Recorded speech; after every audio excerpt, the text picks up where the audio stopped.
Hello student, welcome to my channel. और हम लोग जो है आज 9th क्लास के इकोनॉमिक्स यानी अर्थशास्त्र के बुक से first chapter story of Palampur पढ़ेंगे। ओके। और ये पहले हम जानेंगे who is the father of अर्थशास्त्र और इकोनॉमिक्स। तो वो है एडम स्मिथ, है ना। Adam Smith. और लेकिन और क्वेश्चन आता है इसमें कि who wrote the Arthashastra book, then answer will Chanakya, Kautilya और गुप्त। चाणक्य और कौटिल्य, विष्णुगुप्त एक ही आदमी का नाम है, जो चंद्रगुप्त मौर्य का गुरु भी कर सकते हो और टीचर कर सकते हो, मेंटर कर सकते हो, है ना। चंद्रगुप्त मौर्य एक बालक था जिसको उन्होंने, एक छोटा बच्चा था जिसको विष्णुगुप्त और चाणक्य ने क्या किया, पढ़ाया, टॉट किया और उसके बाद राजा बना नंद वंश को खत्म करके। चलिए, तो उन्होंने लिखा था अर्थशास्त्र बुक। लेकिन हमको यहाँ क्या पढ़ना है, who row father of the who is the father of the economics. Economics father कौन है? Adam Smith. चलिए तो स्टार्ट करते हैं हम लोग। स्टोरी ऑफ विलेज पालमपुर, यानी पालमपुर गांव की कहानी। तो ये गांव आप कैसे कह सकते हैं, बुक में अगर दिया है कि यूपी का है या उत्तर प्रदेश कहीं का है, लेकिन समझिए कि it is the imaginary village, एक काल्पनिक गांव है पालमपुर भी। जैसे हम अपने गांव के आसपास की कहानी स्टोरी देख सकते हैं कि कैसे ऐसे लोग कौन कौन इकोनॉमिकल एक्टिविटीज में शामिल हैं और क्रियाकलाप में शामिल है और क्या क्या करते हैं वो, ठीक है जी, अपने जीवन यापन करने के लिए। वही पढ़ना है, बहुत इजी चैप्टर है इकोनॉमिक्स का। तो चलिए हम लोग फर्स्ट स्टार्ट करते हैं। ऑर्गेनाइजेशन ऑफ प्रोडक्शन, यानी उत्पादन के संगठन कौन कौन होते हैं। तो फर्स्ट में आता है भूमि, यानी लैंड। हम कह सकते हैं कि लैंड पर, भूमि पर अपने 95% से ज़्यादा के जो उपयोग की चीज़ें हैं, गुड्स एसेंशियल आइटम हैं, वो हम गेन करते हैं, प्राप्त करते हैं। तो भूमि क्या हो गया हमारा, पहला जो है आवश्यक चीज हो गया। भूमि पर आप खेती करना, उसकी भूमि कौन कौन आएंगे, तो मिनरल्स आ जाएंगे, वाटर आ जाएंगे और फॉरेस्ट वगैरह और भी बहुत चीज़ होती हैं, ETC लिखा हुआ है, तो ये सब आ जाएंगे, ठीक है। तो भूमि सबसे एसेंशियल आइटम है प्रोडक्शन के लिए, एलिमेंट्स प्रोडक्शन उत्पादन के लिए भूमि यानी लैंड। उसके बाद कौन आएगा, तो हम लेबर, मजदूर चाहिए प्रोडक्शन के लिए, लेबर चाहिए, लेबर मजदूर, कोई भी काम करने के लिए, मैनुअल हो या मशीन हो, तो क्या आएगा, तो मजदूर यानी लेबर। थर्ड में आ जाता है फिजिकल कैपिटल।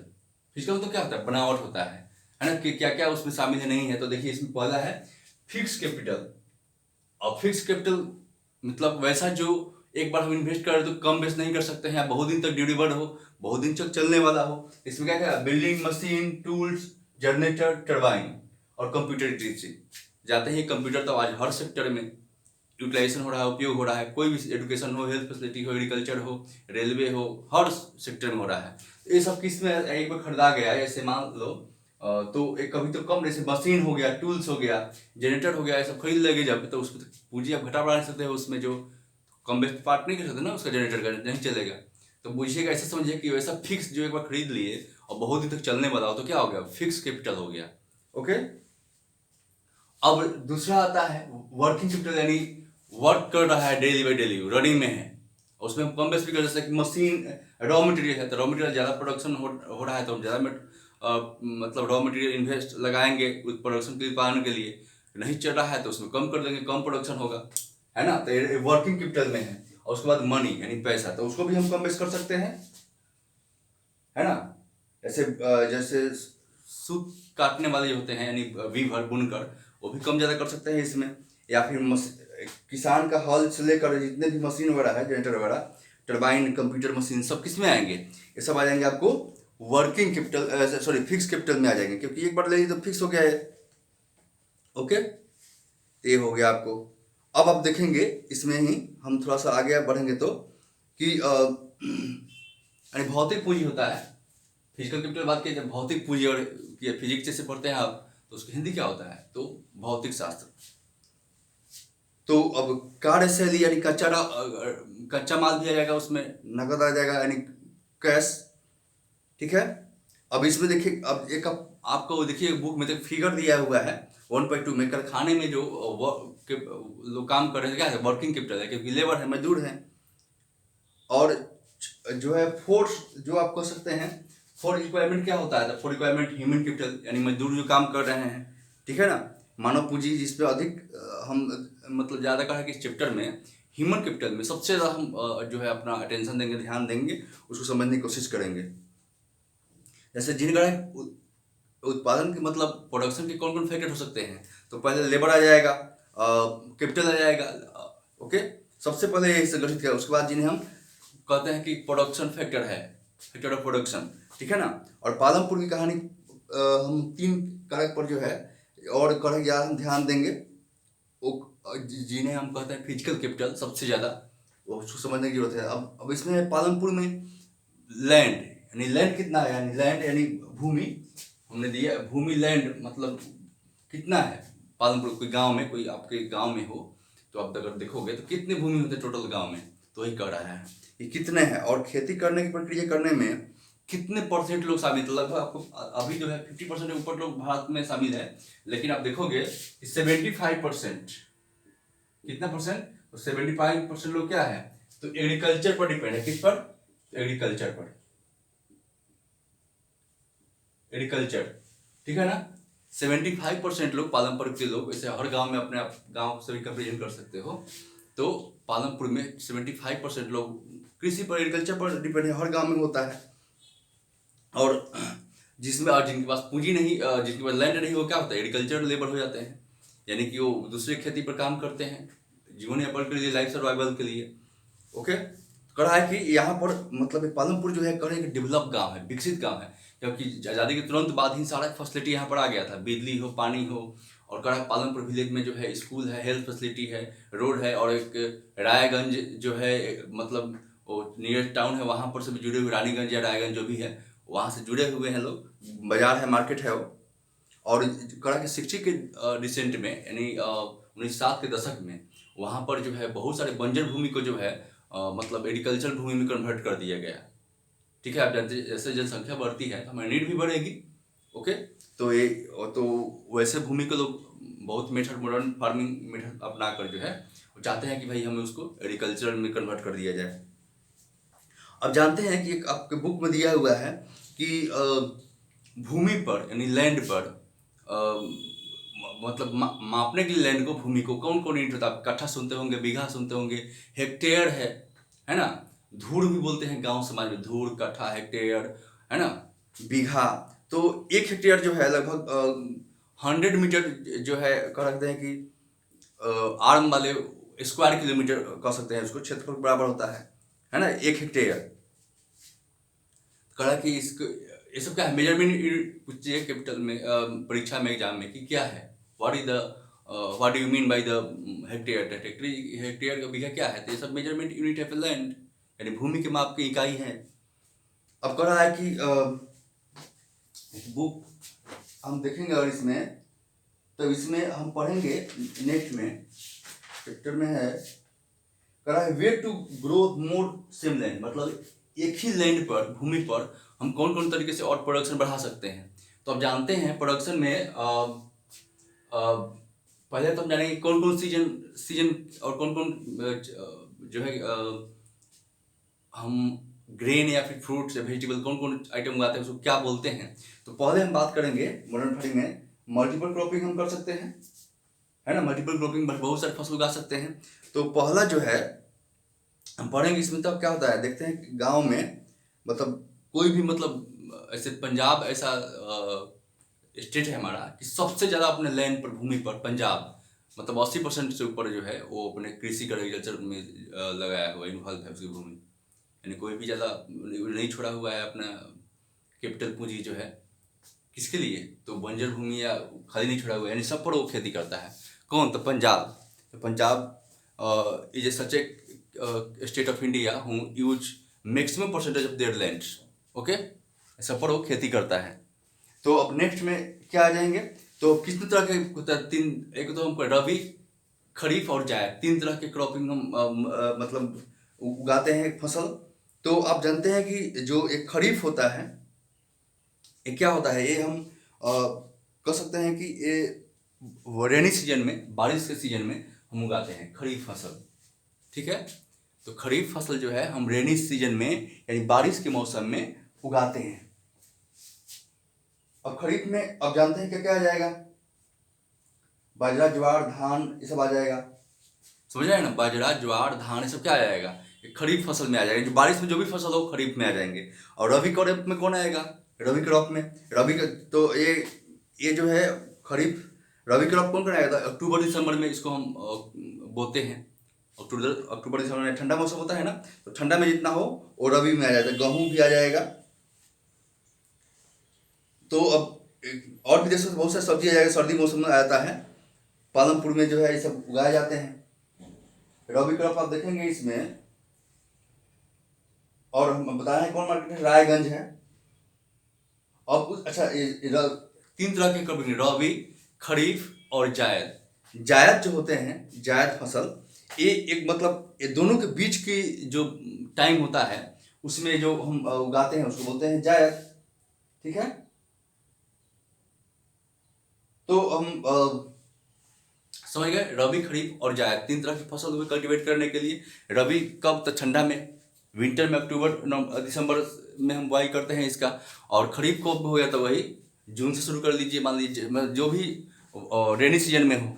और जायद जो है दोनों के बीच में बनता है, जैसे वाटरमेलन, मस्क मेलन, ये सब आ जाता है। कुछ सब्जी आ जाएंगे, जायद फसल होते हैं, तीन तरह के होते हैं। अब इस पर हम ज़्यादा करने के लिए क्या करेंगे? तो कह है कि सिंचाई के यानी इरिगेशन के साधन जो है पालमपुर में मौजूद है। बिजली फैसिलिटी भी खूब पहले मतलब आ गई है बिजली फैसिलिटी, है ना। यानी इलेक्ट्रिसिटी, यानी बहुत डेवलप गांव है, पहले ही बता चुके हैं। वहाँ स्कूल भी है और प्राइमरी हेल्थ फैसिलिटी भी है। रोड बहुत अच्छा बना हुआ है। रानीगंज या रायगंज जो भी बाजार है, मार्केट है, उससे जुड़े हुए हैं वहाँ के लोग, ठीक है ना, बेचने के लिए। और सिंचाई के है तो इसलिए और नलकूप मैंने ट्यूबवेल सब आ चुका है, तो अच्छा सिंचाई व्यवस्था है, तो इस तरह फसल खूब ज़्यादा होता है। और अच्छा, ज़्यादा किसान को फसल हो, यानी अपने यूज से ज़्यादा वो मार्केट में बेचते हैं, तो क्या बोलते हैं? सरप्लस क्रॉप बोलते हैं, यानी अधिशेष उसको हिंदी में बोलते हैं। अपने यूज से ज़्यादा तो उसको मार्केट में बेचते हैं वो, है ना, बड़े किसान।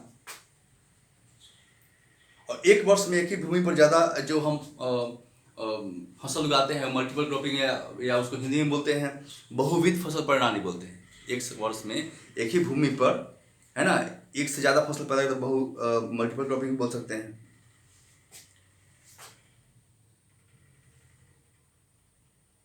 और तीसरी फसल के रूप में कह सकते हैं आलू भी उगाते हैं यहाँ के किसान, यानी पोटैटो।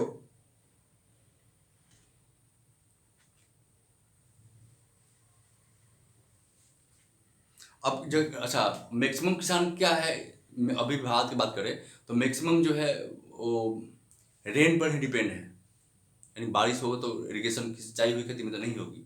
तो कह रहा है आपके बुक से देखे जाए तो 40% अभी भी साउथ जो प्लेट्यू है, पठार क्षेत्र, उसका 40% हिस्सा रेन पर ही मतलब ये है, मतलब सॉरी 60% से। और हमारे देश का 40% हिस्सा पर ही रेन मतलब से डिपेंड नहीं है, मतलब सिंचाई की व्यवस्था है उस पर 40%, 40% पर।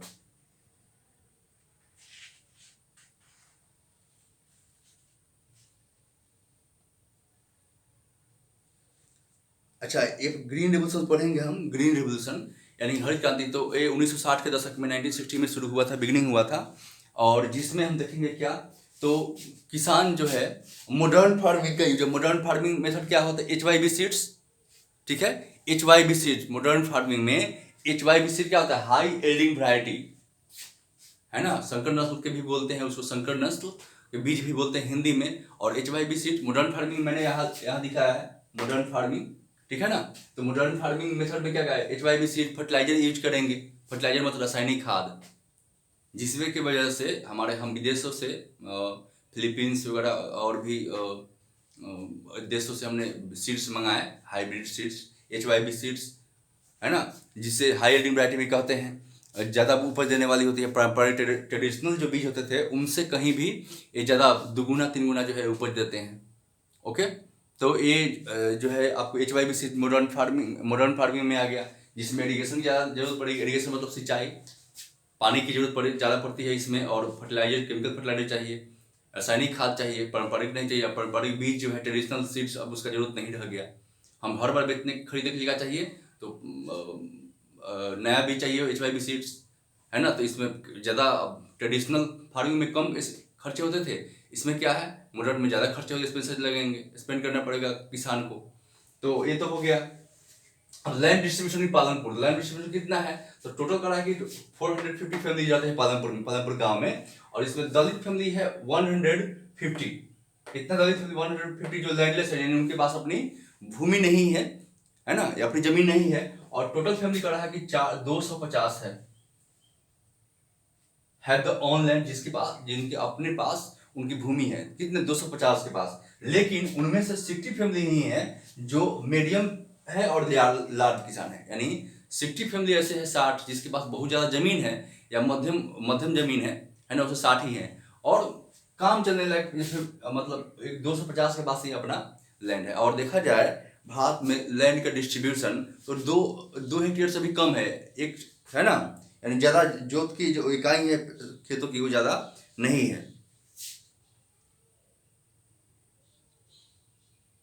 तो हरित क्रांति आई, ग्रीन रेवोल्यूशन। पूछेगा ग्रीन रेवोल्यूशन के प्रभाव तो बहुत सारा सकारात्मक हो गया, यानी पॉजिटिव। तो भाई प्रोडक्शन बढ़ गया, हम भूखमरी से उबर गए, हम गेहूं बेचने लगे, किसानों की इनकम बढ़ गई, है ना। और हमारा देश तो दूसरे पर डिपेंड था, और हम आज़ाद जब हुए तो हम दूसरे पर डिपेंड थे अपने खर्चे के लिए, अपने खाने के लिए, अमेरिका वगैरह पर। लेकिन हम उस पर मतलब इंडिपेंडेंट बन गए, स्वतंत्र बन गए हम अपने खुद के लिए। हम किसी को नहीं चाहिए अनाज, है ना। ये चीज़ हुआ पॉजिटिव, और प्रोडक्शन बहुत ज़्यादा मात्रा में बढ़ा। तो कह रहा है कि पहले पारंपरिक ट्रेडिशनल से, और मान 1300 किलोग्राम, हम 1300 किलो और 1 हेक्टेयर में हम करते थे ट्रेडिशनल सीड से, जो अब मतलब कितना 32 किलोग्राम हो गया उसका, यानी 32 नहीं मतलब 1300, तो यहाँ पर 3200 हो जाएगा, यानी 3200 किलोग्राम जो है पहुँच गया, यानी इससे। और पंजाब हरियाणा और यूपी में ज़्यादा इसका प्रभाव पड़ा, और पंजाब सबसे ज़्यादा प्रोडक्शन पर हेक्टेयर में किया। और पंजाब जो है ऐसा स्टेट है जो सबसे ज़्यादा मॉडर्न फार्मिंग पहले यूज करने वाला वो है। पंजाब अभी भी सबसे ज़्यादा फर्टिलाइजर पर कैपिटल पर हेक्टेयर ज़्यादा यूज करता है, ठीक है। और लेकिन पूछे ग्रीन रेवोल्यूशन का मतलब दुष्प्रभाव या नकारात्मक प्रोजेक्ट निगेटिव इम्पैक्ट क्या है, तो वाटर लेवल कम हो गया, ज़्यादा हम सिंचाई करने लगे तो ज़्यादा पानी का यूज करने लगे। फर्टिलाइजर डालने से लैंड डिग्रेडेशन यानी भूमि की क्वालिटी गुणवत्ता में कमी आने लगी, पोल्यूशन फैलने लगे, हम इंसेक्टिसाइड और पेस्टिसाइड यानी खरपतवारनाशी और पीड़कनाशी दवा का यूज करने लगे, तो ठीक है, ये सब नेगेटिव इम्पैक्ट आ जाएगा ग्रीन रेवोल्यूशन का। वाटर लेवल कम होने लगा। और फर्टिलाइजर टॉपिक है इसमें कि लैंड विल बी सस्टेन्ड, किसको, तो खाद फर्टिलाइजर हम डाल रहे हैं, धान कितना दिन तक कर पाएगी, नहीं तो ये कहीं और बाकी चल जाती है। और इससे धीरे धीरे लैंड की जो उपजा शक्ति है, फर्टिलिटी पावर है, वो रिडक्शन में होने लगती है, यानी कम होने लगती है ना, रिड्यूस होने लगती है।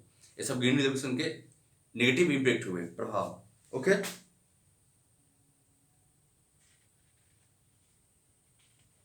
तो क्या क्या लैंड विल बी सस्टेन, क्या इसे धारण कर पाएगी, रख पाएगी, तो नहीं रख पाएगी। आपके 1.50 में 4.5 में दिया गया है कि जैसे जैसे जनसंख्या जैसे बढ़ेगी, लैंड का आकार जोत कम होगा। जैसे एक बेटा है किसी का 2 और 1 बीघा जमीन है, तो कितना हो जाएगा, 10-10 कट्ठा हो जाएगा, यानी हाफ हो गया। फिर उसके बेटे जाएंगे तो 5-5 कट्ठा, यानी कम होता जाएगा। जमीन के टुकड़ा अगर कम होंगे तो मॉडर्न फार्मिंग उस पर मुश्किल होगा, नहीं हो पाएगा, ठीक है। अब अगर उर्वरक जो हम फर्टिलाइजर डालते हैं वो उस भूमि से कहीं और निकल के पानी में चली जाती है, तो पानी में जाएगी तो जितने भी जीव हैं उसको नष्ट करेगी, खत्म करेगी, सूक्ष्म जीव, है ना। और वो क्या करेगी फिर, पहले की तुलना में मिट्टी जैसे फर्टिलाइजर हम डाल रहे हैं वो कम होती जाएगी, और ज़्यादा से ज़्यादा लोग फर्टिलाइजर यूज करेंगे। अच्छा, ये ज़्यादा खर्चीला भी है मॉडर्न फार्मिंग। अब किसानों को जैसे किसान मैक्सिमम फार्मर जो है त्रस्त रहते हैं इससे, मॉडर्न फार्मिंग से। और दे अटेम्प्ट टू सुसाइड, और सुसाइड भी अटेम्प्ट करते हैं बहुत सारे किसान, क्यों, क्योंकि खर्चीला हो गया है क्रॉप और नुकसान होता है बारिश से या मौसम के मार से या नेचुरल डिजास्टर से, तो सुसाइड कर लेते हैं। ये भी एक कारण है, खर्चीला हो गया। पालमपुर में किसानों के पास कैसे कैसे बता दिए हैं कि 150 परिवार के पास खेती के लिए भूमि नहीं है, और दलितों देखा 200 मतलब मान लीजिए 50 या 40 है, तो एक मतलब उसके पास भूमि है लेकिन कम है। और 2 हेक्टेयर से भी कम क्षेत्र वाले जो है किसान के हैं इस तरह के। एक आपके गोविंद का दिया गया है, करा वैसे जैसे बता दिए हैं, किसी का बेटा है तो वो काम कर रहा है, फिर वो मर गया तो उस बेटा में जमीन बढ़ जाएगा, लेकिन उतना उस पर इनकम नहीं आ पाएगा, तो भैंस बकरी पाल ली है या गाय जो भी है, तो दिखाया गया है, वो हो गया। अब ऐसे who will be provide the labour, तो लेबर कौन प्रोवाइड करेगा, अगर टॉपिक है बुक में who will provide labour, labour कौन देगा, तो वही लैंडलेस जो है दलित हैं। जानते हैं गांव में दलित लोग, या पूरे देश की बात है, दलित लोगों के पास उतनी पूंजी नहीं है, उतनी रिसोर्सेज नहीं है, पहले से ये ट्रेडिशन ऐसा है इसलिए है ना। तो जिसके पास लैंडलेस है वही लेबर में काम करता है, कि बड़े किसानों के पास, जैसे किसान बड़े किसान दिया गया है आपके यहाँ बुक में देखिएगा स्वयं, तो उसमें मिलेगा आपको। एक रामकली जो है, रामकली है, और एक डाला है। दोनों बात कर रहे हैं कि मॉडर्न फार्मिंग आ गया तो हमारा कम हो गया, जो लेबर क्या थी तो मजदूरी उतना नहीं मिलता है काम करने के लिए उनको, ठीक है ना। रामकली जो है और डाला, ये बात कर रहे हैं कि भाई अब हमको काम नहीं मिलती है, मजदूरों को ऐसे ही 6-7 महीने से ज़्यादा काम नहीं मिलता है एग्रीकल्चर पर, किसी और में जाना पड़ता है। ये बात कर रहे हैं कि अब मॉडर्न फार्मिंग आ गया तो हार्वेस्टर थ्रेशर लोग कर लिए तो हम लोग की डिमांड कम हो गई, पहले तो ज़्यादा होता था। तो ये बात कर रहे हैं, कहानी है इसमें दिया हुआ। और जैसे कर रहा है कि मान लीजिए जो इनको कर रहा है कि जितना फिक्स किया गया है उससे हाफ से भी कम मिलता है लेबर को, यानी कि मान लीजिए 350 से 410 रुपया अगर फिक्स किया तो 250 रुपया 200 रुपये में काम करना पड़ता है, 300 रुपये में काम करना पड़ता है, क्योंकि देखने वाला तो उसको कोई है नहीं। क्या ऐसा कानून में नहीं, किसी कम दीजिएगा तो पनिशमेंट होगा, या पकड़ा कौन जाएगा, तो ये सब होता है कम। अच्छा पूछेगा क्यों किसान जो है लेबर मतलब कंपेल्ड होते हैं, राजी होते हैं काम करने के लिए, मजबूर होते हैं, तो भाई कंपटीशन ज़्यादा है, वर्क कम है और ज़्यादा लोग काम करने वाला है, इसलिए है। अब खेतों के लिए आवश्यक पूंजी क्या चाहिए? For the cultivation necessity need क्या होती है, तो भाई फर्टिलाइजर चाहिए, बीज चाहिए फसल खरीदने के लिए, तो कहीं ना कहीं बड़े किसान से कर्ज लेते हैं, कर्ज के जाल में डेट ट्रैप में फंस जाते हैं। ओके, तो ये हो गया आपको। यहाँ पे एक सविता की कहानी दिया गया है, जो किसान है और छोटे किसान जो खरीदने के लिए वो लेती है, क्या लोन लेती है दूसरे बड़े किसान से, तेजपाल सिंह जो भी है उससे, जिसके पास जमीन है और बहुत सारा गेहूँ उग जाता है, सरप्लस यानी अधिशेष, माने अपने यूज से छोड़कर बेच देता है दूसरे जाकर, और उसको उस कैपिटल को बैंक में रख देता है, उससे थ्रेसर और मान लीजिए ट्रैक्टर खरीद लेता है। तेजपाल सिंह बड़े किसान है, उसके यहाँ सविता मजदूरी करती है, कर्ज लेती है, वो कर्ज बहुत ज़्यादा हाई रेट है उसको, और कम रेट में सविता को काम करना पड़ता है, तेजपाल को वादा करती है तभी देता है कर्ज तेजपाल सिंह के यहाँ, ठीक है ना। और उसके बाद जब अपना जब बड़े किसान के पास तो हो जाता है, कैपिटल तो कर्जा देते हैं दूसरे को, और बहुत हाई इंटरेस्ट होता है, बैंक से तो छोटे लोगों को मिलता नहीं है। एक कहानी है इसका। और पालमपुर में नॉन एग्रीकल्चर एक्टिविटीज क्या है, तो डेयरी फार्मिंग है, लोग दूध जो पशु पालते हैं वो है। एक मान लीजिए कंप्यूटर सीख के आया है तो कंप्यूटर सिखाता है बच्चों को, एक और लड़की जो कंप्यूटर सीखी हुई है उसको उसमें काम देता है, और गुड़ शक्कर जैसे ईख से शुगर कैन से बनता है, गाँव में ही है। छोटे मोटे कोई दुकान कर लिया तो नॉन एग्रीकल्चर में आ जाएंगे। शॉपकीपर हैं छोटे मोटे, जो बड़े शहर से लेके आते हैं, रायपुर से या रायगंज जो भी है, और वहाँ पर बेचते हैं, ठीक है। तो ये नॉन एग्रीकल्चर में आ जाएंगे।